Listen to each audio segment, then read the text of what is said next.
नमस्कार, आप देख रहे हैं हमारा खास शो इकोनॉमी टुडे। आज कारोबारी सत्र का तीसरा दिन है। मैं हूं आंचल गुलाटी गुम्बर और इस अगले आधे घंटे में हम हमारे फोकस के साथ जानेंगे कि प्रमुख आर्थिक खबरों के साथ साथ जो भारतीय शेयर बाजार और दुनिया भर के बाजार है इस वक्त वो किस तरह से ट्रेड करते हुए नजर आ रहे हैं। आगे बढ़ने से पहले सीधे रुख इस वक्त की आर्थिक टॉप लाइन्स की तरफ। लोकसभा में वित्त विधेयक 2025 पारित। वित्त मंत्री ने कहा करदाताओं को मिलेगी राहत। ऑनलाइन एडवर्टाइजिंग पर 6% डिजिटल टैक्स या फिर यूं कहें गूगल टैक्स को खत्म करने सहित 25 संशोधन शामिल। सरकार ने दक्षिण कोरियाई टेक्नोलॉजी कंपनी सैमसंग इलेक्ट्रॉनिक्स की भारतीय इकाई को $601 मिलियन का टैक्स नोटिस किया जारी। आयात शुल्क में टैक्स चोरी से संबंधित है ये नोटिस। 1 मई से एटीएम से पैसा निकालना होगा महंगा। आरबीआई ने फीस ₹2 बढ़ाई। एटीएम से फ्री लिमिट के बाद कैश निकालने पर अब प्रति लेन देन या ट्रांजैक्शन पर 17 की बजाय ₹19 देना होगा आपको चार्ज। और सप्ताह के तीसरे कारोबारी दिन और 8वां स्ट्रीक इन द सेशन अगर बोले तो बढ़त के साथ खुले भारतीय शेयर बाजार। वहीं सेंसेक्स में अभी मामूली गिरावट, जबकि निफ्टी में बढ़त। कल के कारोबारी सेशन में बढ़त के साथ बंद हुए थे दोनों सूचकांक।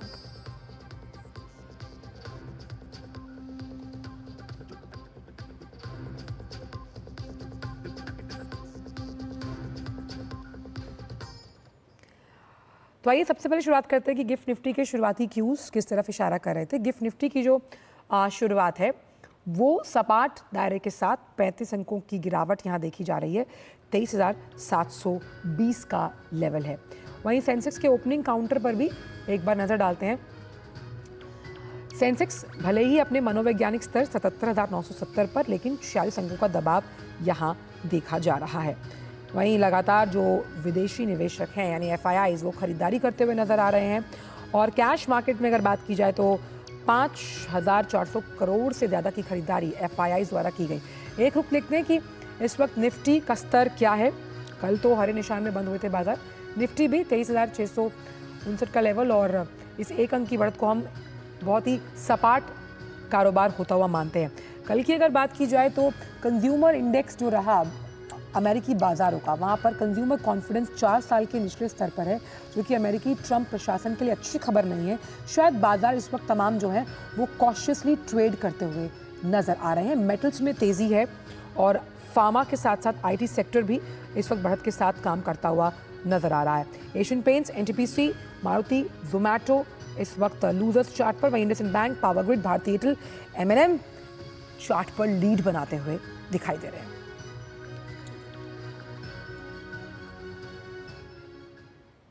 और आइए रुक करते कुछ अहम आर्थिक खबरों की तरफ। ग्लोबल ब्रोकरेज फर्म बर्नस्टीन का कहना है कि भारत की अर्थव्यवस्था में आया धीमापन समाप्त हो चुका है और जो आने वाला वित्त वर्ष है उसमें देश की जीडीपी 6.5% की दर से आगे बढ़ेगी। भू राजनीतिक जोखिमों जैसे अमेरिका में मंदी की संभावना और जवाबी टैरिफ पर बर्नस्टीन ने कहा कि भारत की रणनीति के कारण आने वाले वर्षों के लिए अर्थव्यवस्था का आउटलुक सकारात्मक है। ग्लोबल ब्रोकरेज ने अपने नोट में कहा कि वैश्विक अस्थिरता के बीच अगर अमेरिकी मंदी आती भी है तो भारत इस स्थिति का भी लाभ उठा सकता है। बर्नस्टीन ने भारतीय शेयर बाजार के लिए भी सकारात्मक रुख अपनाया। नेशनल स्टॉक एक्सचेंज के मुख्य सूचकांक निफ्टी 50 के लिए ये जो वर्ष है उसके अंत तक 26,500 का एक लक्ष्य निर्धारित किया गया। हालांकि ग्लोबल ब्रोकरेज हाउस ने सतर्क रहने की भी यानी कि कॉशियस अप्रोच की सलाह दी, क्योंकि वैश्विक अस्थिरता की वजह से बाजार में उतार चढ़ाव होता है। ग्लोबल फैक्टर्स बहुत इंपॉर्टेंट होते हैं मार्केट के लिए। बर्नस्टीन का मानना है कि संभावित अमेरिकी मंदी से कमोडिटीज की कीमतें कम हो सकती हैं, जो भारत के लिए फायदेमंद सौदा है। वहीं बर्नस्टीन ये भी मानती है कि कच्चा तेल, कॉपर, एल्यूमिनियम, स्टील जैसे कमोडिटीज की कीमतें अमेरिकी अर्थव्यवस्था के प्रदर्शन पर निर्भर करती हैं और ऐसी स्थिति में भारत के आयात बिल में कमी आएगी और महंगाई के दर पर भी फायदा होगा। भारत में ऑटोमोबाइल सेक्टर तेजी से बदल रहा है। मेक इन इंडिया पहल के तहत भारत, अगर हम घरेलू उत्पादन की बात करें जिसमें इलेक्ट्रिकल व्हीकल्स का जो निर्माण है, ऑटो क्षेत्र में बड़ी प्रगति कर रहा है। वित्त वर्ष 2023-24 की अगर बात की जाए तो जो वाहनों का प्रोडक्शन है उसमें 28 मिलियन तक वो पहुंचा, जो कि 4.5 मिलियन वाहनों का निर्यात अब कर रहा है। सरकार की जो PLI स्कीम है, जिसमें प्रधानमंत्री ई ड्राइव स्कीम की अगर बात की जाए, जो कि इलेक्ट्रिकल व्हीकल सेगमेंट से जुड़ी हुई है और बैटरी निर्माण को ये मजबूती दे रही है। इलेक्ट्रिकल वाहन का जो पूरा सेक्टर है, वहाँ भारत ने नई ऊंचाइयां छुई हैं। अब तक 4.4 मिलियन EV रजिस्टर्ड किए गए और 2024 के पहले 8 महीनों में ही 9.5 लाख EV बिक चुके हैं। यानी इतना बड़ा आंकड़ा हम पार कर चुके हैं इलेक्ट्रिकल व्हीकल्स के मामले में। क्योंकि GST को 12% से 5% तक घटाया गया, इसकी वजह से इलेक्ट्रिकल व्हीकल बाजार को लेकर जो रिजिलियंस है, जो स्वीकृति है, वो बढ़ी है। और भारत का जो ऑटो सेक्टर है, अगर पूरे GDP में देखें तो उसका जो योगदान है वो 6% है और पिछले 4 वर्षों में $36 अरब का FDI ये आकर्षित कर चुका है। वैश्विक ऑटो कंपनियों की अगर बात की जाए तो वो भारत में बढ़ चढ़कर निवेश कर रही हैं। भारत का जो ऑटो कंपोनेंट सेक्टर है, यानी कि उसके जो कंपोनेंट है, उसके पार्ट्स हैं, उसका भी GDP में करीबन 2% से ज़्यादा का योगदान है और 1.5 मिलियन लोगों को ये सेक्टर परोक्ष रूप से रोजगार देता है। वित्त वर्ष 2023-24 में इसका कारोबार करीबन 74 बिलियन तक पहुंच गया। निर्यात 21 बिलियन रहा। सरकार के जो तमाम अथक प्रयास हैं, उसकी वजह से भारत वैश्विक स्तर पर ऑटोमोबाइल और इलेक्ट्रिक व्हीकल मैन्युफैक्चरिंग में अग्रणी भूमिका निभा रहा है।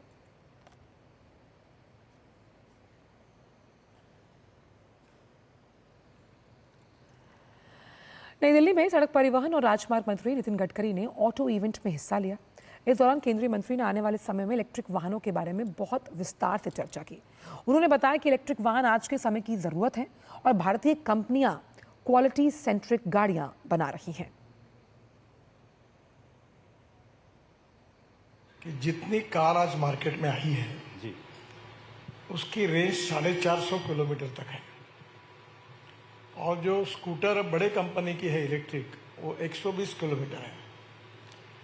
अब इसका अध्ययन जब किया गया तो एक स्कूटर TVS और बजाज ने अध्ययन किया तो दोनों का अनुमान यह है कि एक स्कूटर मैक्सिमम 24 to 26 मीटर चलती है।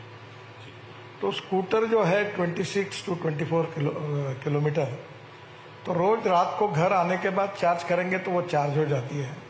इसलिए टू व्हीलर में तो कोई प्रॉब्लम ही नहीं है चार्जिंग स्टेशन का। तो अभी NHAI के तरफ से हम 670 रोड साइड एमिनिटीज बना रहे हैं और जहाँ चार्जिंग स्टेशन लग रहे हैं, तो मुझे नहीं लगता कि कोई प्रॉब्लम आएगी। तो क्वालिटी सेंट्रिक गाड़ियां बन रही हैं, कंज्यूमर सेंट्रिक गाड़ियां भी इलेक्ट्रिकल व्हीकल सेगमेंट बना रहा है। वक्त एक छोटे से ब्रेक का है। ब्रेक के उस पार आकर बात करेंगे गूगल टैक्स को लेकर। जुड़ रहिए इकोनॉमी टुडे के साथ। एक ऐसा तबका जो रिटायरमेंट के बारे में आज भी बिल्कुल नहीं सोचता, वो है औरतें। औरतें कमा के भी वल्नरेबल हैं। सो NPS एक इक्वालिटी ला रहा है। हम सब एक बराबर प्लेटफॉर्म पे हैं। अपने बेहतर कल को सुनिश्चित करने के लिए NPS जरूरी है। जब धरती चीर कर निकलता है लोहे का पत्थर और मिलता है मोंगिया के जोश से, फिर तपता है, पिघलता है और बनता है फौलाद। अब होता है सरिया सारी खूबियों के साथ। मोंगिया स्टील, मजबूत देश का मजबूत सरिया। जो लक्ष्य चुना था समझ आने लगा है। GLA यूनिवर्सिटी, उच्च लक्ष्य की निश्चित प्राप्ति।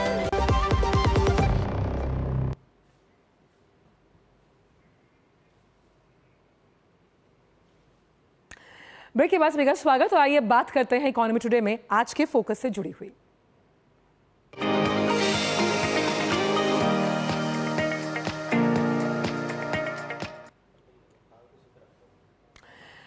तो बात करते हैं कि लोकसभा में कल वित्त मंत्री साहिबा निर्मला सीतारमण ने जो संशोधित वित्तीय बिल है 2025 उसे पेश किया, इसे पारित कर दिया गया।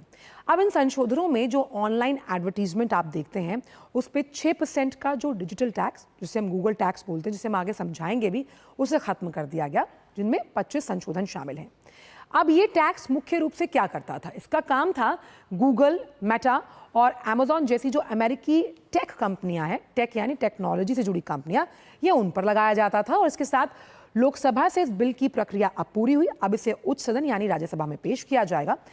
पिछले महीने ही, जैसे कि हम जानते हैं कि प्रधानमंत्री नरेंद्र मोदी की अमेरिका यात्रा के दौरान जो दोनों देश हैं, भारत और अमेरिका, उन्होंने एक व्यापार समझौते पर काम करने की बात कही जिसमें 2030 तक जो बायलैटरल ट्रेड है वो $500 बिलियन तक बढ़ाने का लक्ष्य रखा गया है और इस टैक्स को हटाना इस दिशा में महत्वपूर्ण कदम माना जा रहा है।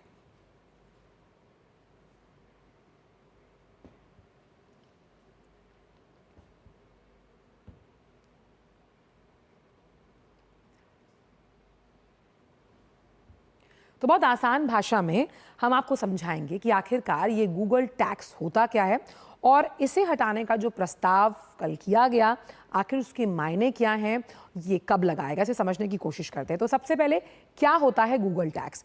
ऑनलाइन जो विज्ञापन सेवाएं हैं जो कि बाहरी देश यानी विदेशी सेवाएं हैं ये उन पर लगाया जाता है। ऑनलाइन जो आप एडवर्टीजमेंट देखते हैं, कंपनी को विज्ञापन के बदले जो टैक्स दिया जा रहा है ये बहुत इंपॉर्टेंट है कि वो कंपनी जो है वो विदेशी होनी चाहिए। जैसे कि गूगल, मेटा, अमेजॉन, ये विदेशी कंपनियां हैं, वो आपके यहाँ पर आकर एडवर्टाइजमेंट देती हैं और एडवर्टाइजमेंट देने का मतलब साफ तौर पर ये है कि उनको टैक्स देना होगा। और गूगल टैक्स की शुरुआत 2016 में हुई। इसे इक्वलाइजेशन टैक्स के नाम से भी जाना जाता है, लेकिन बोलचाल की भाषा में हम इसे बोलते हैं गूगल टैक्स। तो भारत से विदेशी ई कॉमर्स कंपनियों को होने वाली जो आय है यानी जो वो कमाई करते हैं उस पर उन्हें टैक्स देना होता था। 6% टैक्स हटाने का प्रस्ताव कल वित्त विधेयक में किया गया वित्त मंत्री साहिबा द्वारा। गूगल, अमेजॉन और मेटा ये जो 3 कंपनियां हैं, इन 3 कंपनियों पर, इस ग्राफिक्स को हटाएंगे हम, इन 3 कंपनियों पर इसका बहुत बड़ा असर होने वाला है। यानी गूगल, अमेजॉन और मेटा का उसका सीधा फायदा, भाई जो जब वो यहाँ पर एडवर्टाइज करती थी 6% उन्हें टैक्स देना होता था वो खत्म कर दिया गया। अब इससे होगा क्या? ये जो कंपनियां हैं वो अपना निवेश अब और बढ़ा सकती हैं जब हम डिजिटल एडवर्टाइजिंग की बात करते हैं। और इस टैक्स को हटाने का मकसद ये भी रहा कि डिजिटल एडवर्टाइजिंग की दुनिया, ई कॉमर्स, टेक्नोलॉजी सेक्टर को सीधे तौर पर फायदा मिलता हुआ। और इससे होगा क्या? परोक्ष रूप से जो बड़ा फायदा है, दूरकालिक फायदा है कि जो पूरा डिजिटल क्षेत्र है उसमें अधिक विदेशी निवेश आएगा। इसे हम ऐसे भी समझ सकते हैं क्योंकि टैरिफ वॉर की वजह से एक बहुत बड़ा कूटनीतिक दाव है, कूटनीतिक रणनीति है भारत की। हम जानते हैं कि 2 तारीख से ट्रंप टैरिफ लगाने वाले हैं, रेसिप्रोकल टैक्स भी हो सकता है। और अमेरिका के साथ व्यापारिक रिश्तों को और मजबूत करने के लिए, उन संबंधों को और आगे ले जाने के लिए 2030 तक हमें उसको आगे लेकर जाना है, ये बहुत इंपॉर्टेंट है। डिजिटल अर्थव्यवस्था जो कि जीडीपी में संरचनात्मक योगदान देती है उसका विकास भी होगा क्योंकि यहीं से एक नवाचार का संचार होने वाला है। और इस कदम से जो तमाम तकनीकी कंपनियां हैं उनके प्रॉफिट, उनकी बैलेंस शीट में भी सुधार किया जाएगा। तो लब्बो लबाब है कि इस टैक्स को हटाया गया है और इस टैक्स को हटाना कितना कारगर साबित होगा, इसी पर बात करने के लिए बेहद खास मेहमान हमारे साथ मौजूद हैं। Professor Sachin Chaturvedi, DG RIS for developing countries, और वो प्रख्यात अर्थशास्त्री हैं। प्रोफेसर सचिन, आपका बहुत बहुत स्वागत है। कई बार हम लगातार शोज पर जुड़े हैं। पहला सवाल है क्योंकि लोगों को लगा कि भाई गूगल अब वो यूज़ करेंगे तो ऐसा तो नहीं उन्हें टैक्स देना पड़ेगा। बहुत आसान भाषा में आपसे जानना चाहेंगे कि गूगल टैक्स को हटाने के पीछे सरकार की मंशा और कैसे ये जो टैरिफ वॉर है उसमें एक निर्णायक कदम साबित होगा।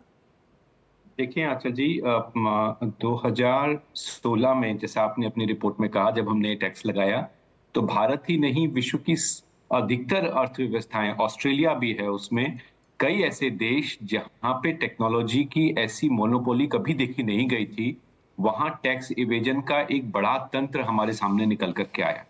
और उस तंत्र के चलते चाहे गूगल हम कह दें, लेकिन गूगल के साथ में आप देखेंगी मेटा, एक्स जिसे ट्विटर कहा जाता था, ये सभी कंपनीज ऐसी थी जो टैक्स पे नहीं कर रही थी उन देशों में जहां से वो अपनी रेवेन्यू अर्न कर रही थी। तो जो इंटरनेशनल प्लेटफॉर्म बन गए, जैसे हम लोग सभी ट्विटर यूज करते हैं, गूगल की तमाम फैसिलिटीज यूज करते हैं, मेटा की सर्विसेज यूज करते हैं, फेसबुक वगैरह सब हम यूज करते हैं, तो यहाँ पर सरकार को टैक्स की आमदनी नहीं हो रही थी, जबकि हमारे व्यापारी उसके ऊपर अपना विज्ञापन रखने के लिए उनको टैक्स भर रहे थे, लेकिन सरकार को इससे कोई आमदनी नहीं थी। तो हमने ही नहीं, कई देशों ने इन कंपनीज के ऊपर टैक्स लगाया। पिछले 10 सालों में हमने देखा कि इन कंपनीज की मोनोपोली स्ट्रेटेजी ऐसी रही कि बाकी किसी देश की कंपनीज इसमें आगे नहीं बढ़ी जब तक कि उन्होंने इनसे नाता ही नहीं तोड़ लिया, जैसे चाइना ने करा। तो अब आप देखते हैं कि सरकार के पास में इन लोगों को टैक्स करने का कोई साधन नहीं रहा, इसलिए 2016 में सरकार ने वो टैक्स लगाया।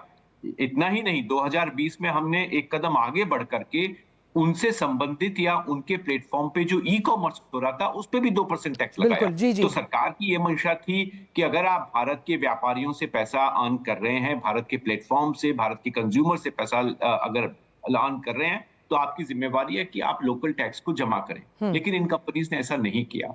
हमारे उद्योग भी अभी विकसित हो रहे हैं, तो अब इन्होंने क्या करा, 2020 के बाद में हमारे ही व्यापारियों के ऊपर वो टैक्स ट्रांसफर कर दिया। जी। तो हम ही उनकी सेवाओं का उपयोग कर रहे हैं, और हम ही टैक्स भर रहे हैं। उनको उसका रॉयल्टी भी पे कर रहे हैं और हम ही टैक्स भी उनका जमा कर रहे जी। हैं। तो हमारे व्यापारियों के ऊपर ये भार ना हो, ये सोच करके सरकार ने कल वित्त मंत्री ने जो घोषणा करी वो हमारे व्यापार के हित में है। दूसरा उसका महत्वपूर्ण, जैसा आपने बिल्कुल सही कहा कि इससे हमारे यहाँ निवेश भी बढ़ेगा। तो वो कंपनीज भारत के अंदर जो विश्व की सबसे तेजी से विकसित होती अर्थव्यवस्था है, उसमें भारत का जो जी। योगदान होना चाहिए वो इन कंपनीज के माध्यम से हम लोग कर सकेंगे। जी। दूसरी एक जो महत्वपूर्ण बात है जो मुझे लगता है कि यहाँ पर उसका जिक्र होना चाहिए, और वो है लगातार एक नया इकोसिस्टम बनाने की, जिसमें हम डेटा लोकलाइजेशन, ई कॉमर्स, इन संबंधित विषयों पर भी चर्चा कर रहे हैं। आपने एक बात और भी अच्छी कही कि जो टैरिफ वॉर शुरू हुआ जी। है और जिसमें ट्रम्प प्रशासन का महत्वपूर्ण सहयोग इसमें रहा है, जिसमें उन्होंने कई चीजों को स्ट्रीमलाइन करने की जी। कोशिश करी है। भारत, मुझे लगता है कि उस मामले में अन्य देशों से फर्क है, क्योंकि हमें इसका एक बड़ा एडवांटेज सामने आ रहा है निकल करके। जी। तो ये जो कल वित्त विधेयक में वित्त मंत्री ने कहा, मनी बिल का बात जी। रखते हुए, ये मुझे लगता है एक महत्वपूर्ण कदम। और प्रोफेसर सचिन, लगातार कई पेपर्स और कई आर्टिकल्स पढ़ने के बाद मैंने एक चीज़ इसको समझने की कोशिश की, आप तो बेहतर बता पाएंगे, आप बेहतर नज़र रखते हैं, कि एक बहुत स्मार्ट मूव है भारतीय सरकार का, लेकिन डिजिटल अर्थव्यवस्था को मजबूत करने के लिहाज से आप इसे कितना कॉम्पिटिटिव मानते हैं? क्योंकि भारतीय डिजिटल कंपनियां भी हैं और वो प्रतिस्पर्धा कहीं ना कहीं एक फ्यूलन करती है जीडीपी में। बिल्कुल सही है आंचल जी। अगर आप देखें तो कुछ मुद्दे ऐसे हैं जिसमें भारत का सतत प्रयास 2014 से रहा है। उसमें भारत के अंदर एक डिजिटल पब्लिक इंफ्रास्ट्रक्चर बनाने की बात, भारत में रिसर्च और डेवलपमेंट को लेकर के इनोवेशन करने की बात, भारत में स्टार्टअप की बात, तो ये पिछले 10 और 11 सालों में हमने लगातार ये बात सामने रखी है।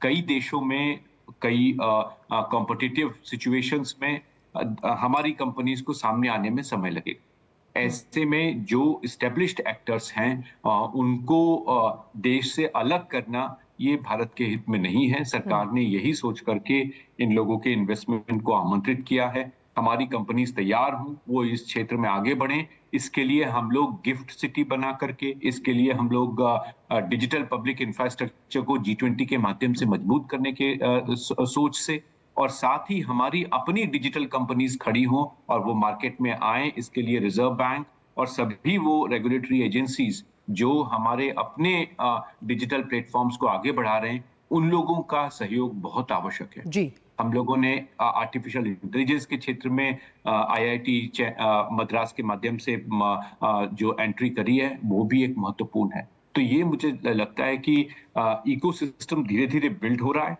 अगले 7 से 8 वर्षों में मैं समझता हूं कि कई हमारी कंपनीज ऐसी खड़ी हो सकती हैं जिनके अंदर वो कंपटीशन का दम होगा। लेकिन उसके पहले देश में इन एक्टर्स का जो दूसरे देशों से यहाँ पर बिजनेस कर रहे हैं, अर्न कर रहे हैं, उनके लिए स्पेस क्रिएट करना अच्छा ही होगा। बिल्कुल। और ये जो स्पेस क्रिएशन है, ये कैसे, जो दो देश यानी अमेरिका और भारत की अगर मैं बात करूं, जहां पर हम 2030 तक $500 बिलियन से ज़्यादा के व्यापार की बात कर रहे हैं, ये मूव कितना इम्पोर्टेंट आप मानते हैं इस दूरदर्शी व्यापारिक रिश्ते को अलग स्तर पर ले जाने के लिए?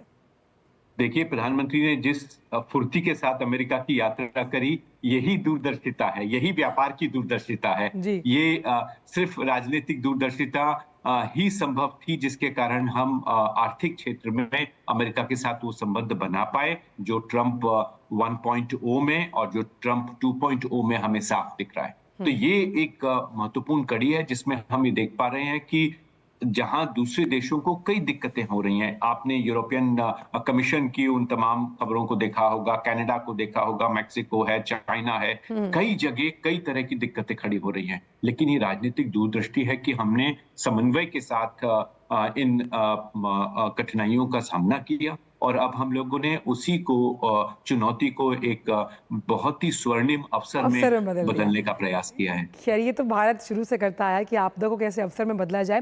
प्रोफेसर सचिन, एक चीज़ इसमें यहाँ पर और भी है कि जब यूरोपियन यूनियन की अध्यक्षा उर्सुला वॉन डेर लेयन यहाँ आई थी तो कहीं ना कहीं उन पर भी टैरिफ और ट्रंप के जो फैसले हैं उनका असर साफ तौर पर दिखाई दे रहा था और then she thought that India is very explorable market.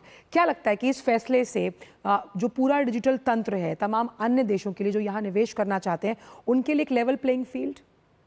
देखिए आंचल जी, एक व्यापक दृष्टिकोण अगर हम इस सवाल के जवाब में देखें तो मैं समझता हूं कि जो भारतीय अर्थव्यवस्था है, जो अभी तक डेवलप्ड कंट्रीज और इमर्जिंग मार्केट्स के बीच में कड़ी बन करके उभरी थी, वो अब न सिर्फ मार्केट के रूप में कड़ी है बल्कि नीति के स्तर पर, पॉलिसीज के स्तर पर भी एक कड़ी के रूप में उभर रही है।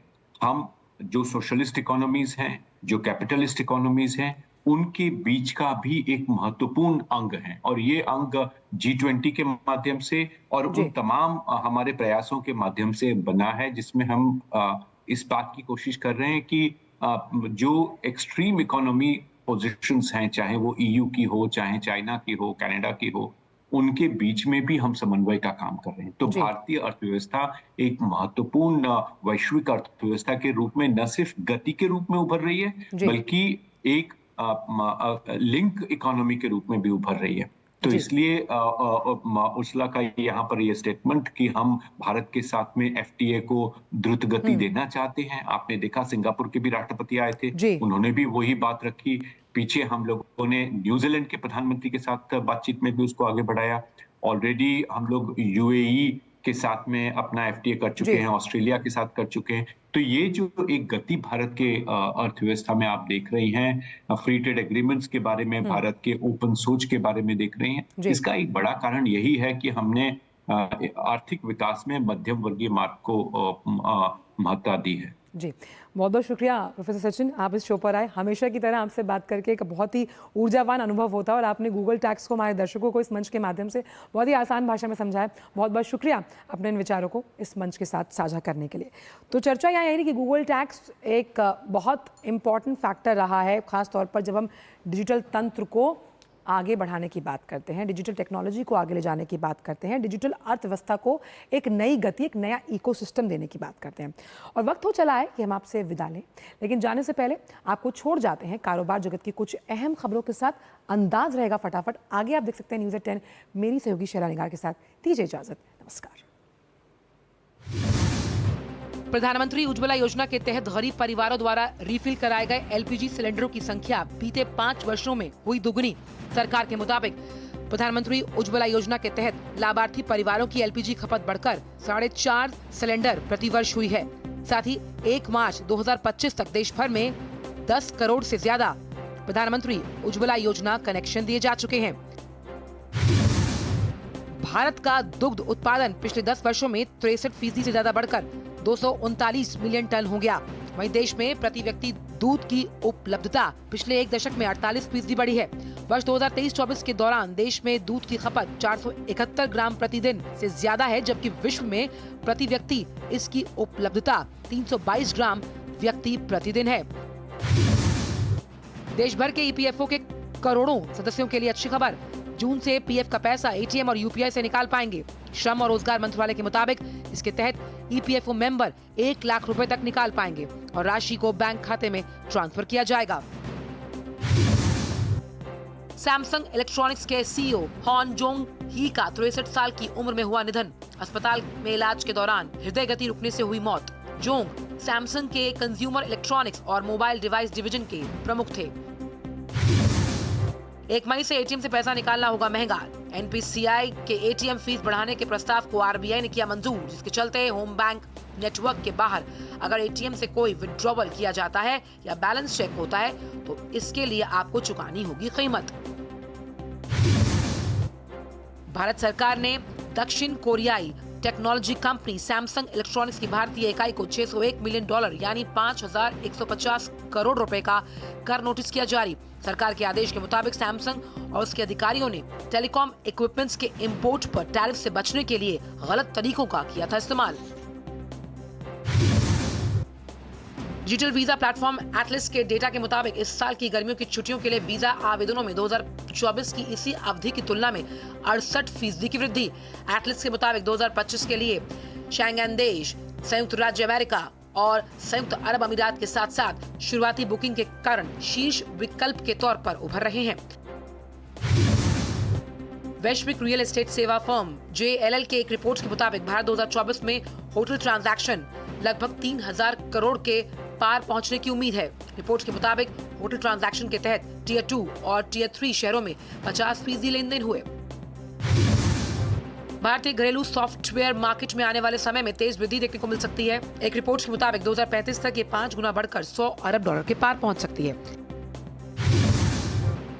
S&P ग्लोबल रेटिंग्स ने भारत की GDP ग्रोथ के अनुमान के अगले वित्तीय वर्ष के लिए 6.7% से कम कर इसे 6.5% कर दिया। रिपोर्ट के मुताबिक एशिया पैसिफिक क्षेत्र में जारी अर्थव्यवस्थाएं अमेरिका के बढ़ते टैरिफ और ग्लोबलाइजेशन को लेकर चल रही खींचतानी के चलते दबाव में रहेंगी।